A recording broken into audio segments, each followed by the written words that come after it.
Botswana is a dry country. It is dominated by the Kalahari, flat, dusty, endless. For most of the year, its surface is without water. So, water is priceless. It forces domesticated and wild animals to compete.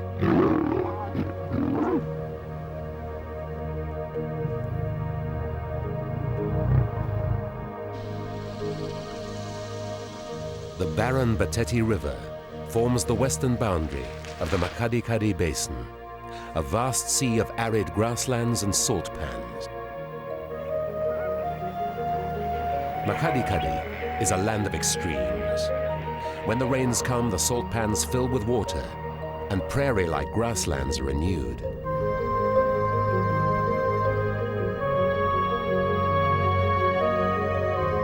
Southern Africa's greatest free-ranging herds of wildebeest and zebra spread out across the basin, and memories of the drought evaporate on the cool breeze.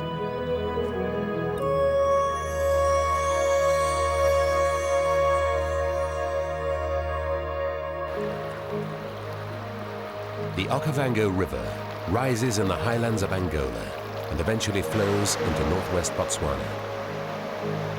It is the last of the great rivers still to flow into the ancient lake basin of Makgadikgadi.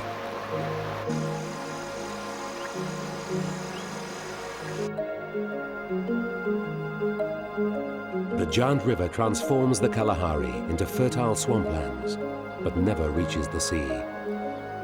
Most of the water evaporates or is swallowed by the sand. The river breaks into many channels that fan out to form an inland delta. Only one channel escapes the delta and flows into the Kalahari beyond, the Batete Channel.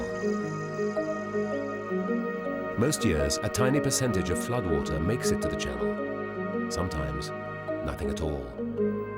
This region of Botswana is the bed of one of Africa's greatest ancient lakes, Makgadikgadi.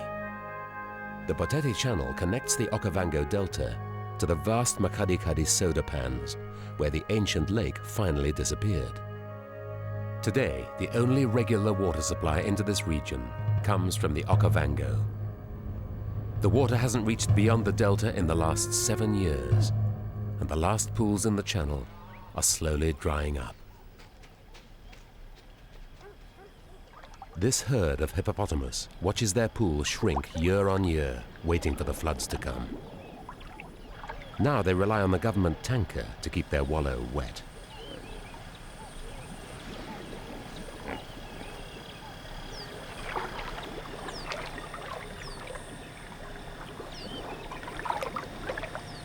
But it's not just hippos that need water.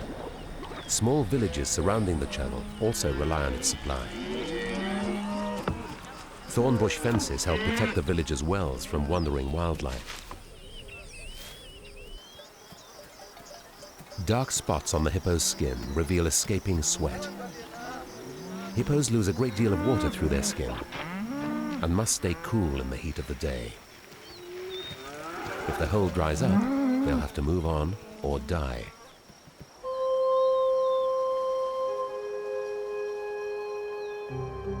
From the air, a mosaic of wells shows the impact of the villagers and their animals on the dusty bed of the channel.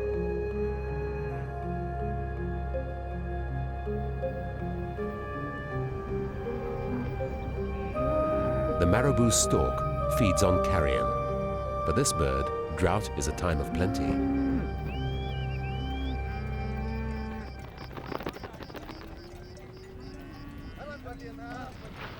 All life in the channel is in search of water.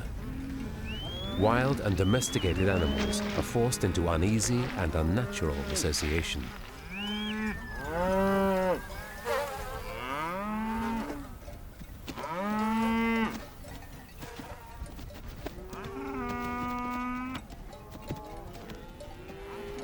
Storks scavenge the dried up pools, feeding on the remains of stranded catfish.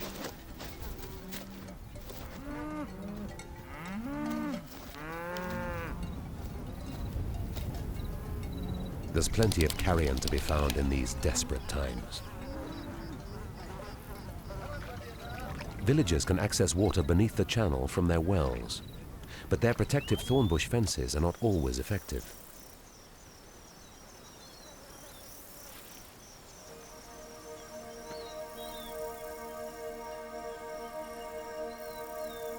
During the night, 2 young hippos fell into a well, drawn by the prospect of fresh water. So has a cow.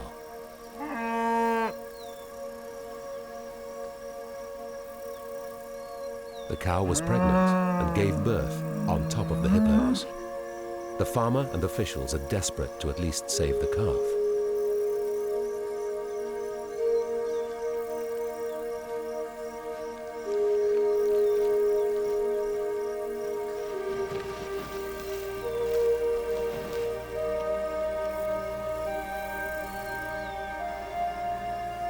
Cattle are a symbol of wealth, and farmers can't afford to lose them to the wells.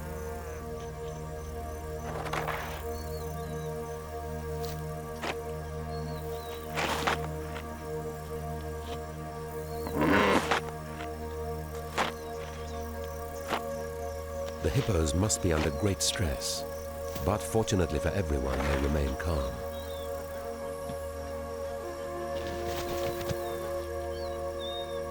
Wildlife officials are keen to see that the hippos are safely released, and the farmer needs to get them out of the well before he can release his cow.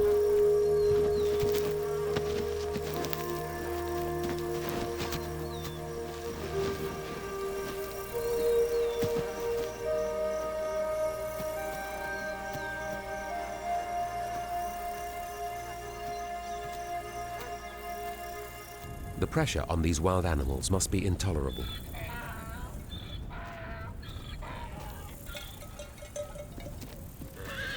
But survival takes precedence over everything else. The government decided to withdraw the tanker in the hope that the hippos would move back to the swamp 60 miles away. But the hippos remained, sustained by natural water seepage and limited grass nearby. Once the surface water was gone, the competition with domestic animals ceased.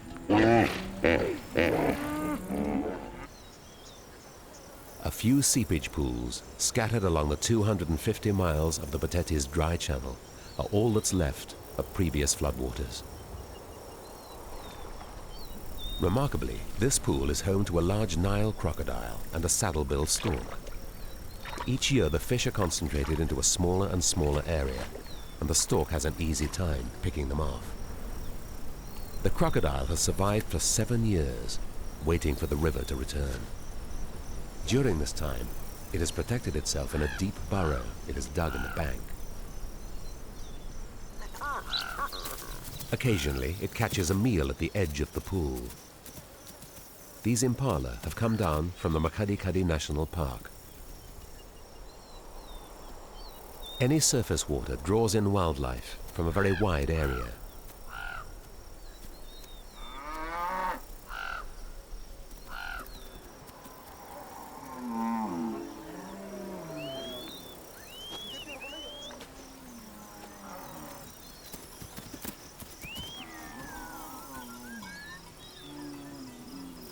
Nowhere in the Botetti is free of cattle. This is the only permanent surface water for thousands of square miles, and people depend on it. But at this point, the riverbed forms a boundary between the national park on the east and the villagers' lands in the west. The unmarked boundary runs down the middle of the channel.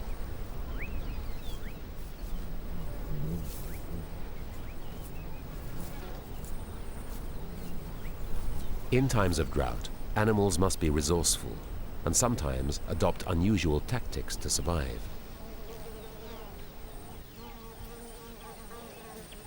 Amazingly, a cave high up the bank is littered with hippopotamus dung. The hippo must have struggled up the bank to shade itself from the sun once its pool had dried.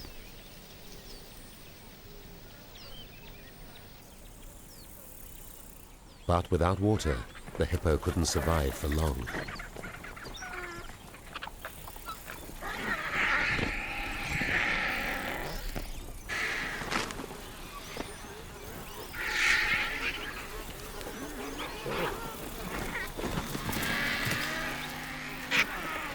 Not far away, there is a pool that still has water, but it's barely fit for life. The blood-red color comes from algae that thrives on hippo dung, but poisons the water. Nothing else can live in it or drink it. Desert-adapted sandgrass specialize in dry areas, but still need fresh water to drink. They'll fly up to 50 miles in search of a clean pool, no matter how small. While they're here, they soak special absorbent breast feathers in the water to carry droplets back to their chicks in the desert.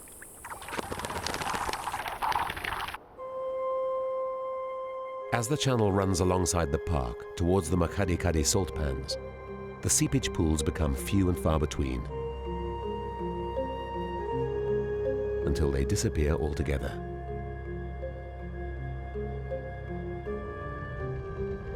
Great seas of arid grassland lie between the channel and the salt pans. These grasslands support massive free-ranging herds of grazers, especially wildebeest and zebra. In the dry season, the herds are forced to live along the edge of the channel because it provides their only source of water. They visit it in their thousands, a few hundred descending at a time to drink.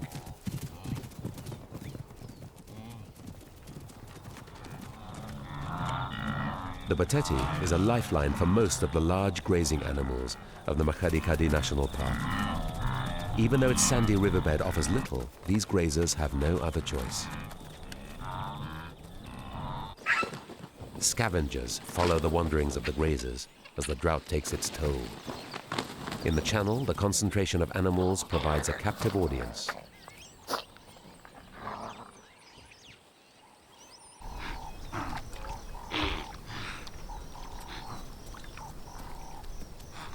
Competition for water becomes intense, even amongst the wild herds.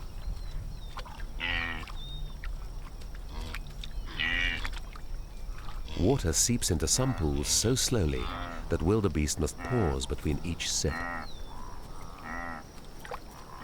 It's a grim existence that worsens every year the river fails. It is amazing that tens of thousands of animals are able to survive on such a small supply. Without the vast grasslands, they certainly could not.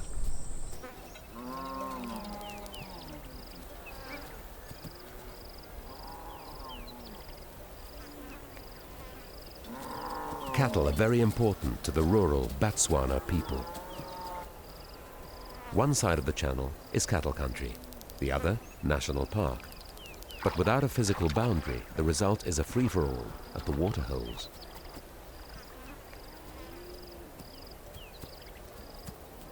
Like the hippos upstream, the wildebeest live in uneasy unison with domesticated livestock.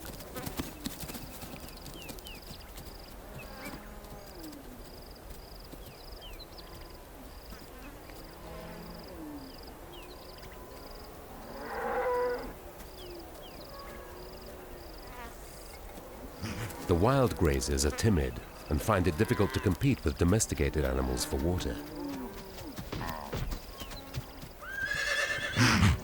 Without a boundary or fence to restrict them, the cattle also compete for grazing in the national park.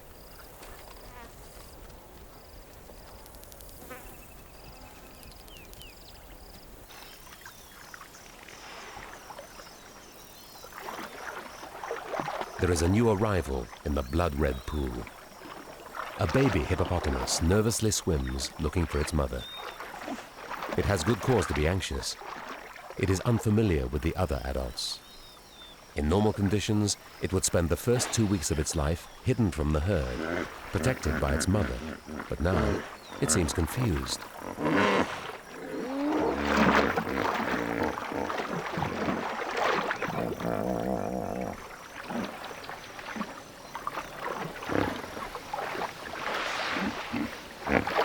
Its mother briefly appears and moves her baby away from the herd.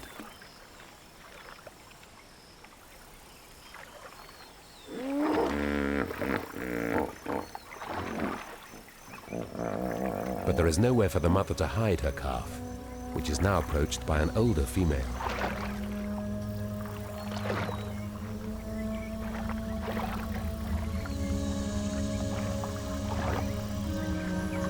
The calf seems desperate for acceptance.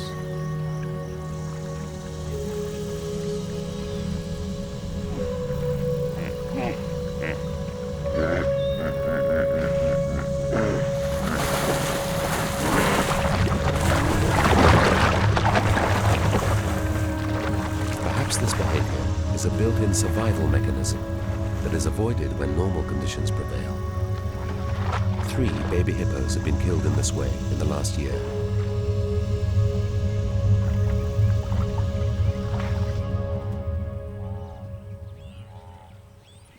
In the dry season, the big herds of the Makgadikgadi concentrate around the few water holes left in the channel. The big predators follow them in.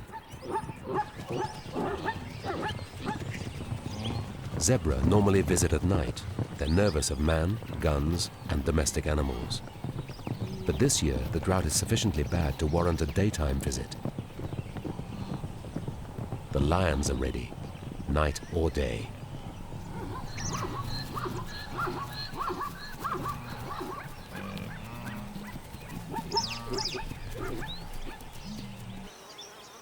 One grazer looks much like another to a lion. They don't differentiate. Predator and prey mix freely without a fence to separate them. And the villagers are not happy with rampaging big cats near their herds.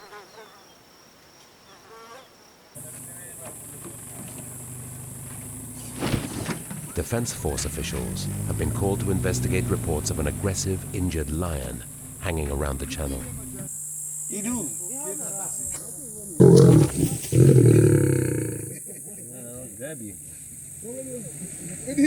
He's a handsome but wild beast, and clearly will not cooperate with an inspection, so must be tranquilized first.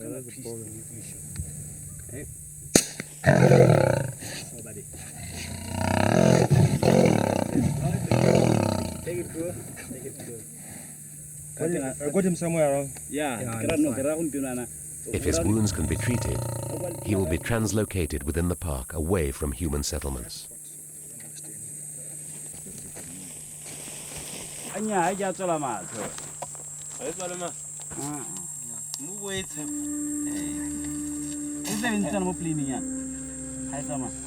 A hole in his fur leads to a hole in his spine. He's been shot and his rear legs are paralyzed. The shooting was probably a reprisal for a cattle kill, or perhaps because he was seen too close to livestock.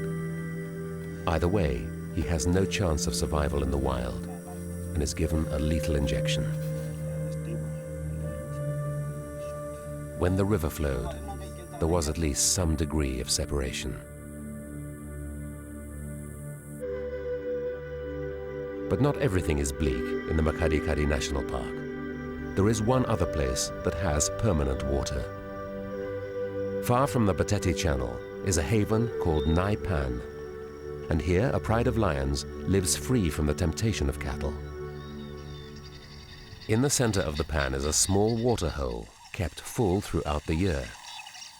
Water is pumped by the government from the underground aquifer into this tank, and then to the water hole via 2 miles of buried pipeline. Spillage attracts an elephant that is learning a trick or two.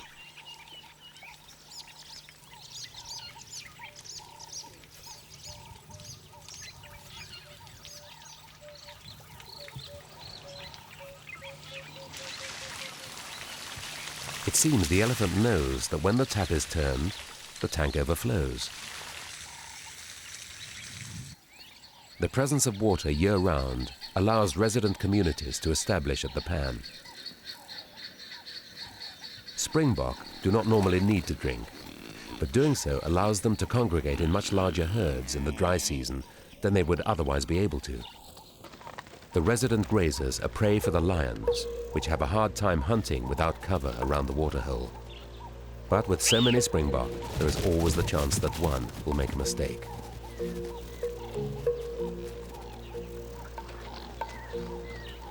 It's only a matter of when.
The male lion seems to have no interest in hunting.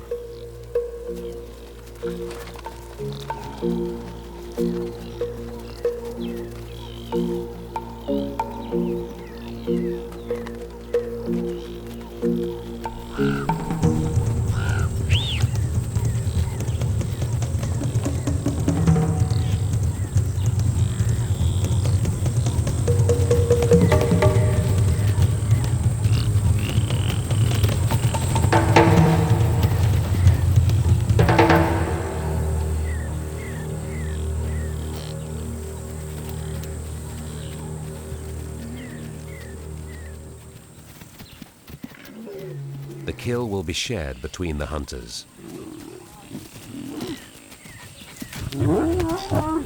Or perhaps not. Lions are great opportunists, and it makes sense for the male to use his strength claiming the kill rather than exhausting it hunting on the plains.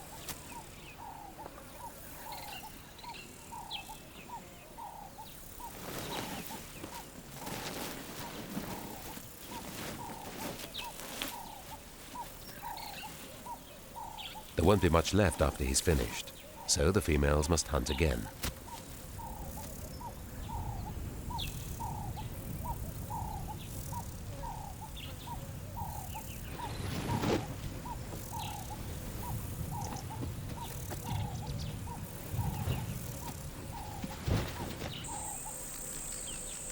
He takes his meal to the shade of some thorn trees, where he can enjoy it at his leisure.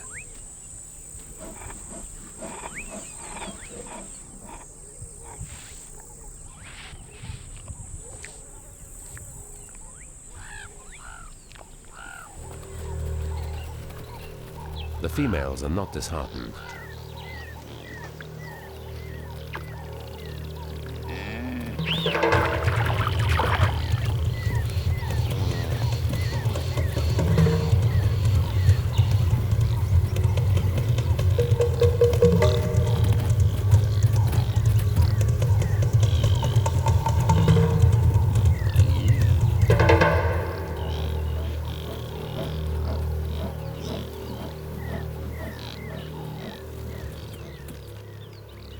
The midday sun defeats them, but the springbok aren't going anywhere.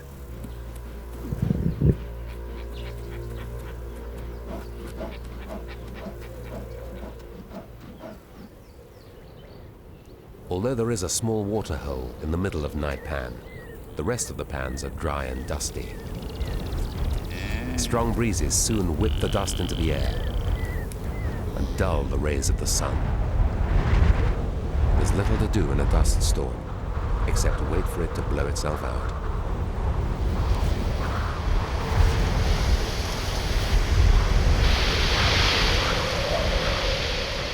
But these winds are different. There's a change in the air, and the animals can sense it.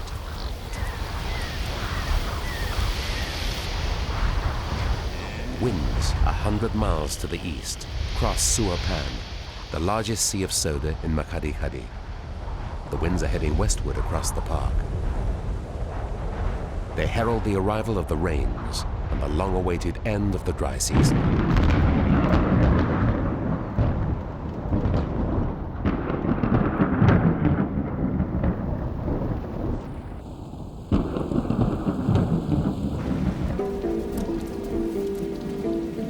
The change in atmosphere is palpable.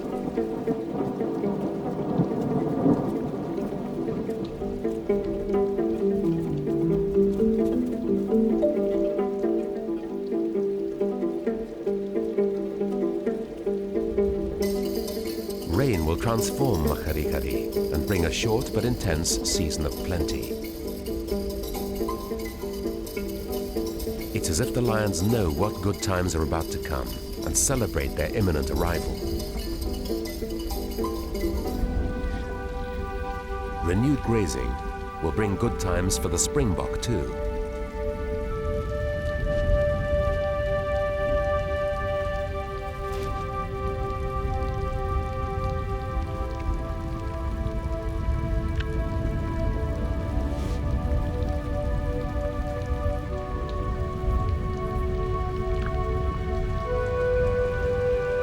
The rains fall sporadically as they head across the plains.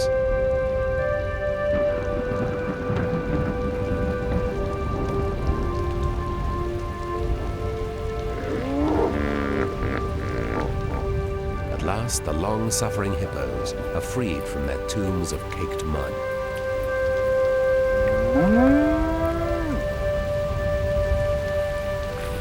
The ground softens, and every hoofprint becomes a drinking cup.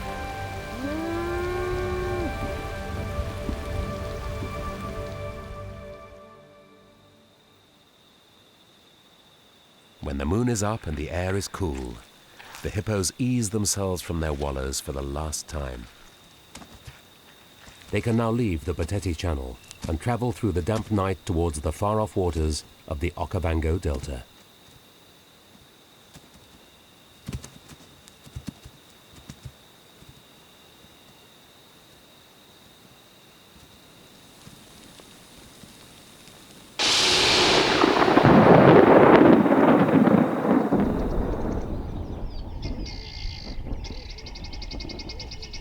The rains fall erratically across the park, and the lower reaches of the Batete Channel are still dry. Grasslands around the channel are parched, but zebra are already leaving the Batete and heading out over the plains. Wildebeest also leave by the thousand, even though there is no sign of water. Somehow they know that pans are filling, that sweet fresh water is waiting in the grasslands. Rains falling far to the east trigger this mass movement. Whether the grazers can hear low frequencies of thunder or smell the rain is not known. But in one day, they all head directly towards the pans, 100 miles away. Something sends them on this journey into the great seas of grass. And the lions follow.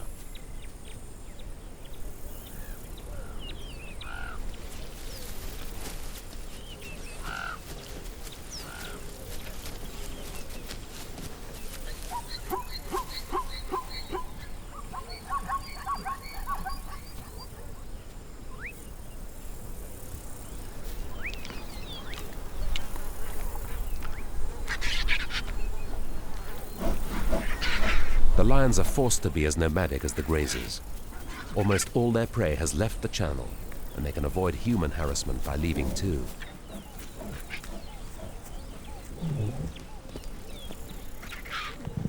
These are the greatest naturally occurring herds of wildebeest and zebra in southern Africa.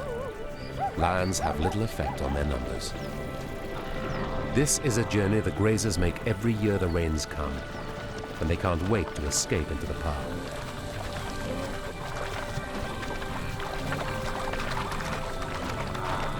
For the first time in 7 months, they can drink unaccompanied by man or cattle.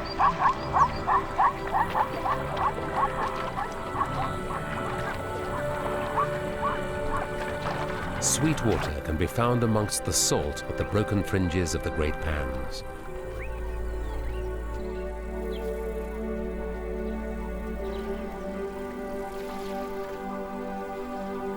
And as if from nowhere, streams of flamingos arrive, stopping off on their way to their breeding grounds in the largest pan.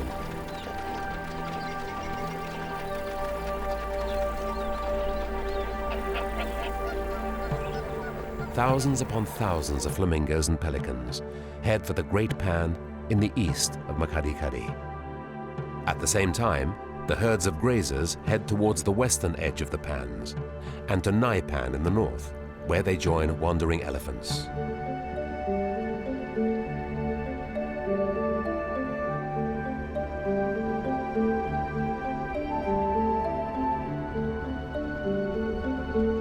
The sight and smell of the fresh water excites the herds.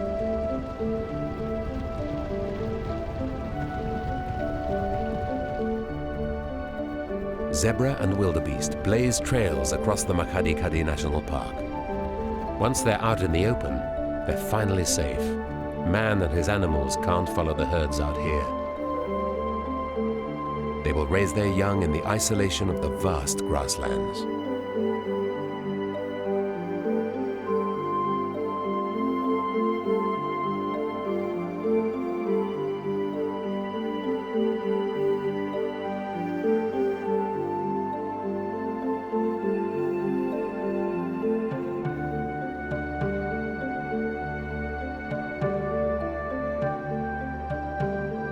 The salt pans are the largest in the world, and rain transforms them into thousands of square miles of soda lakes.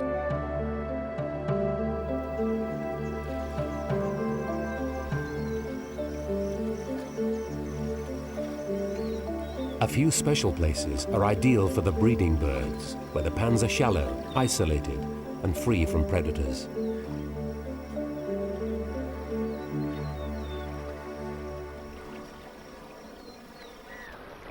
When the conditions are right, pelicans colonize the northern end of Suapan, where fish are washed into the lake from the newly connected rivers.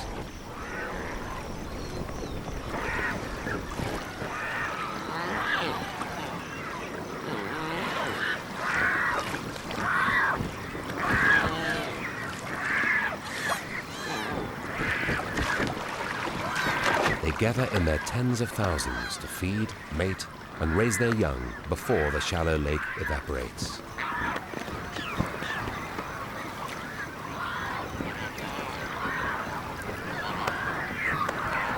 The southern part of the pan is a mecca for all of southern Africa's flamingos. They arrive from the Atlantic coast of Namibia, the soda lakes of the East African Rift Valley, and possibly as far as the Indian Ocean. Hundreds of thousands of them. This is the only regular breeding site for the flamingos of southern Africa.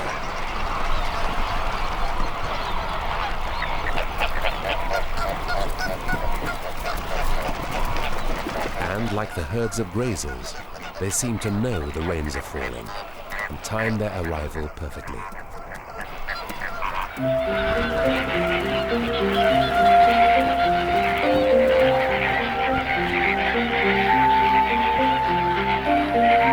Have transformed the Makgadikgadi basin from a sea of soda to a vision of its shimmering past.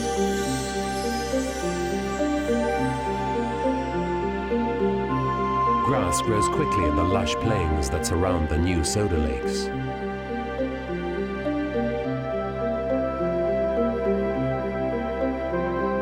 These baobab trees stand like sentinels at the edge of the pans.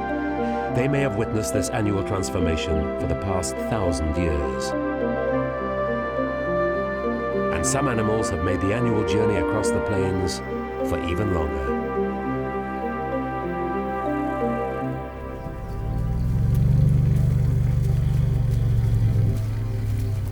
Adventurous bull elephants succumb to their wanderlust and follow old pathways across the plains to the renewed grasslands.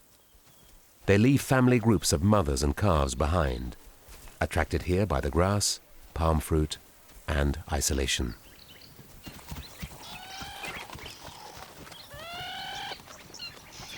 Large herds of zebra start to arrive in the rich grasslands of Naipan.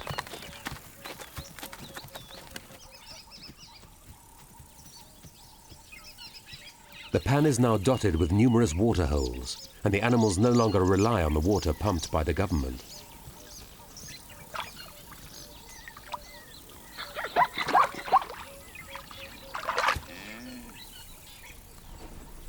The wet season has inundated Makgadikgadi and Naipan with wildlife, ready to take advantage of this time of plenty.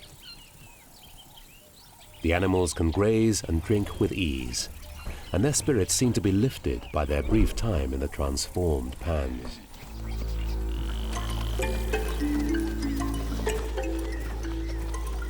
In a display called pronking, springbok seem to kick the dust off their dry hooves.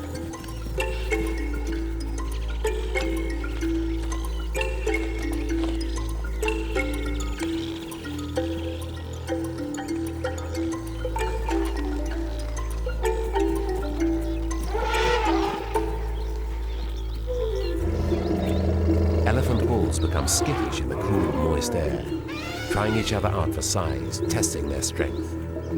They enjoy life in Makgadikgadi.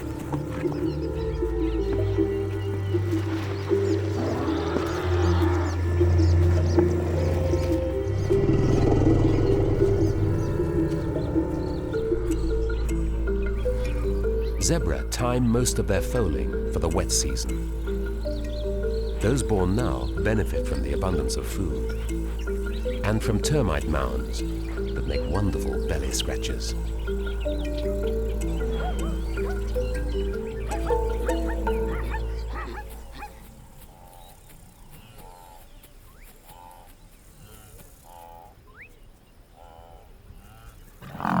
This female lion is in the mood for mating and solicits the dominant male.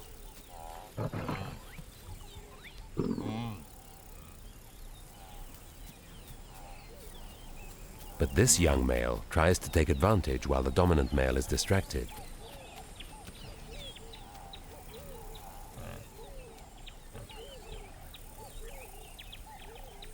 The dominant male will not tolerate any others mating in his pride.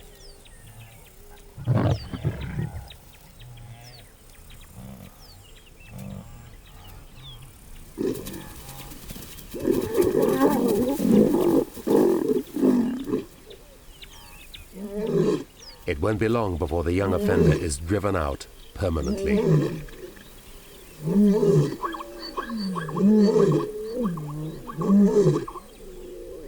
An adult zebra goes a lot further than a little springbok, when it comes to feeding, that is.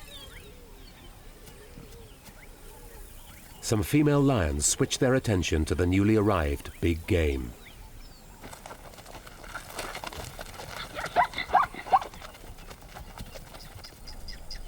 Lions hide strategically in the long grass to ambush zebra, shepherded their way.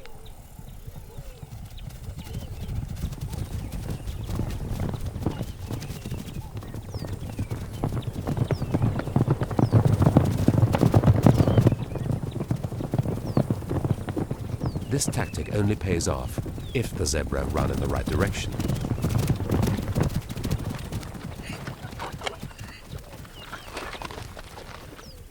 Luckily, they have.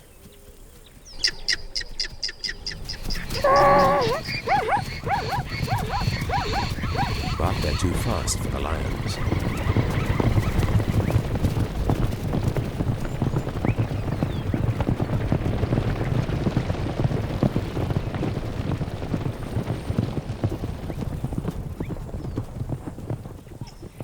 The male just watches and waits.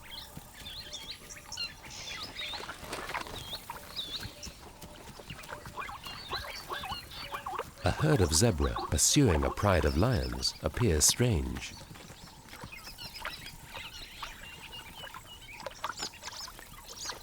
But the lions are busy drinking, and with their backs in full view, there's no room for surprise. And perhaps the zebra are just curious. The male is back to his habit of hijacking kills.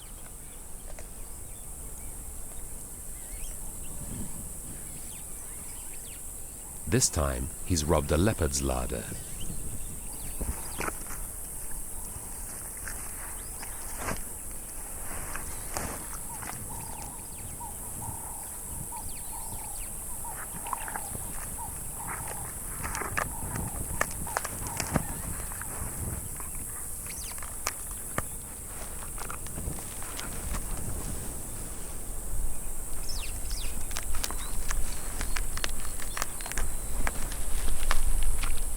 pulling the kill down from the tree takes little effort compared to hunting, so he's not going to give up easily.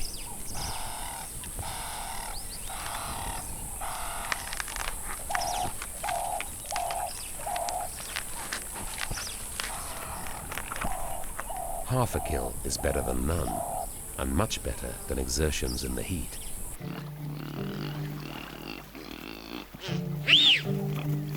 Smaller predators live alongside the large. The trotting fox-like animal is a black-backed jackal.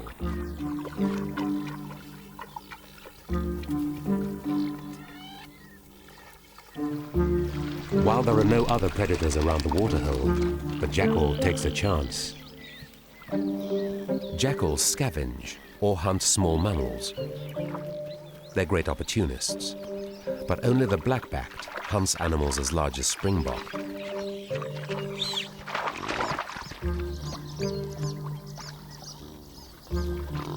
To prime himself, he settles into a heap of elephant dung, perhaps to disguise his smell.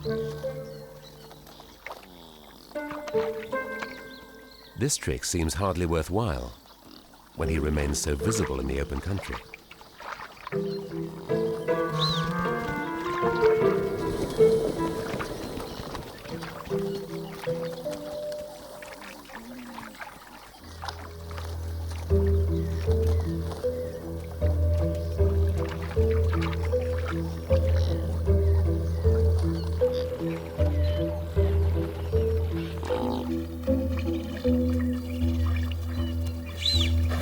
A sudden lunge scatters the adults, but surprises the youngster caught up in the mud.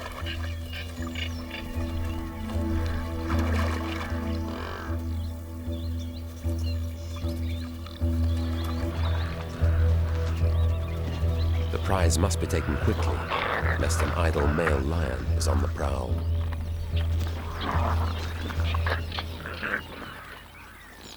Tawny eagles pose no threat to the springbok. Even their lambs are too big for it to catch.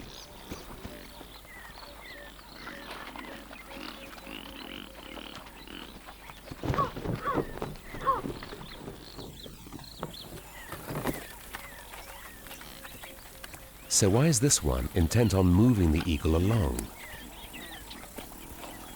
Perhaps it's just for fun.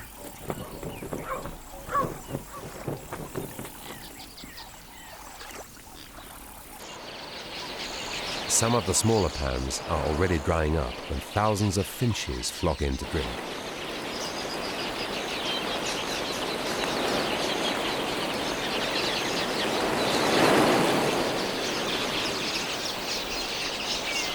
Some young lanner falcons and their parents eagerly watch them.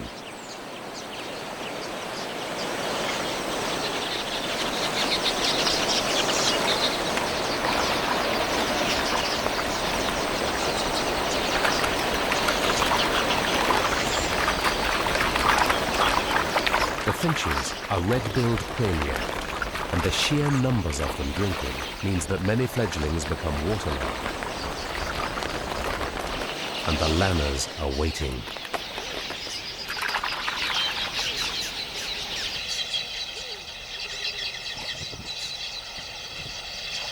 It's time for target practice. Lanners, like all falcons, are fast, agile hunters that specialize in taking other birds. The floundering quailier give the young falcons a head start with their hunting skills. But holding on is another skill altogether.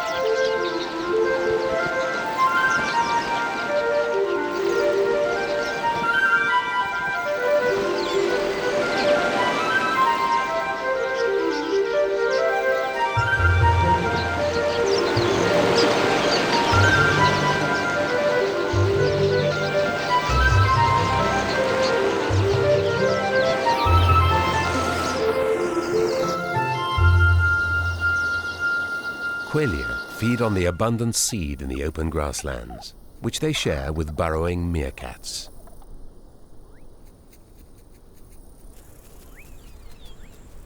Meerkats don't need to drink and can live in the grasslands year-round, unlike the migrating qualia, wildebeest and zebra.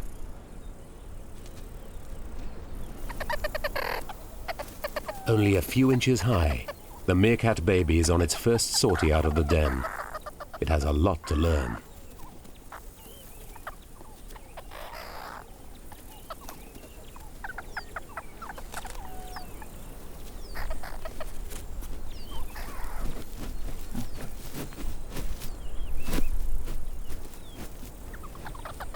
It takes a while to master the surprised stance of the lookout.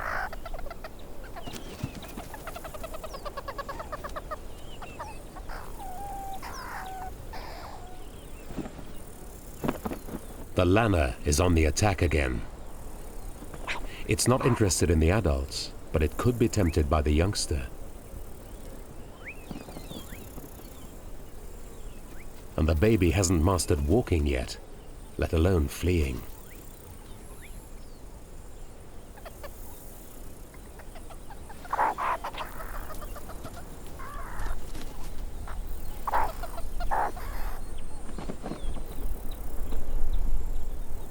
But these are idle threats.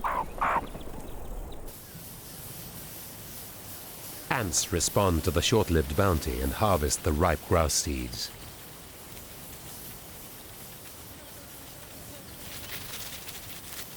After collecting the seeds, they sort them, literally separating the wheat from the chaff, then store them in their underground larder, ready for the dry season to come.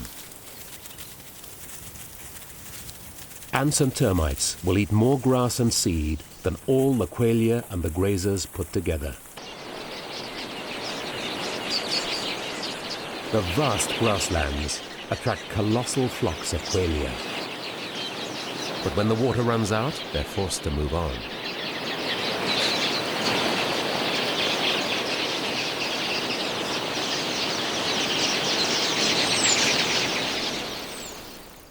The time of plenty is short-lived, and animals make the most of it by feeding almost continuously.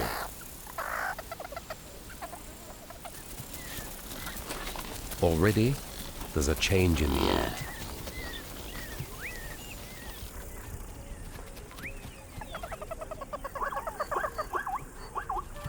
Zebra hooves raise telltale clouds of dust on the plain.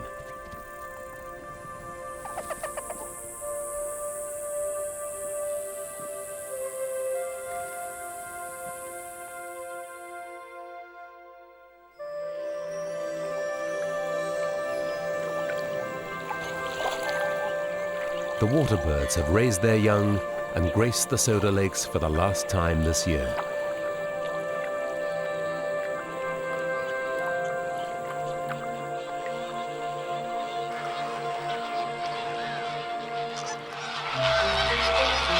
Flocks of flamingos begin to stream away from the pans.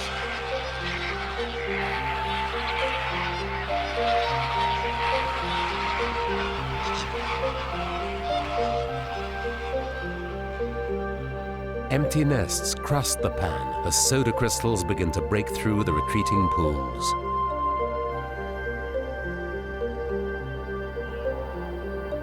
When the water is too salty to drink, the herds of grazers know it's time to leave. Time to leave behind fast-fading memories of sweet water pans and trudge back to the harsh realities of the Boteti in the far west.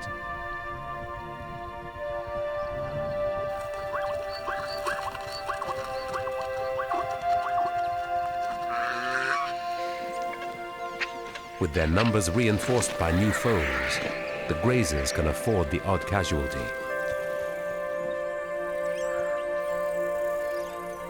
Already, the Makgadikgadi is unrecognizable, but all too familiar.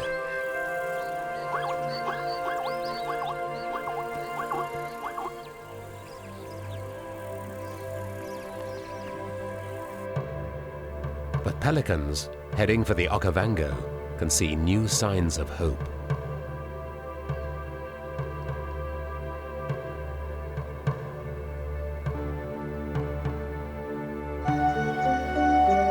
This year, floodwaters are flowing from the Okavango into the Boteti Channel.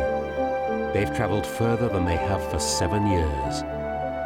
While they've still not reached the park, perhaps they signal the beginning of a wetter time. Meanwhile, plans are afoot to keep wildlife and cattle separate and bring benefits to both communities. If the floods are strong, then perhaps the river will form a major boundary for the Makgadikgadi National Park once again.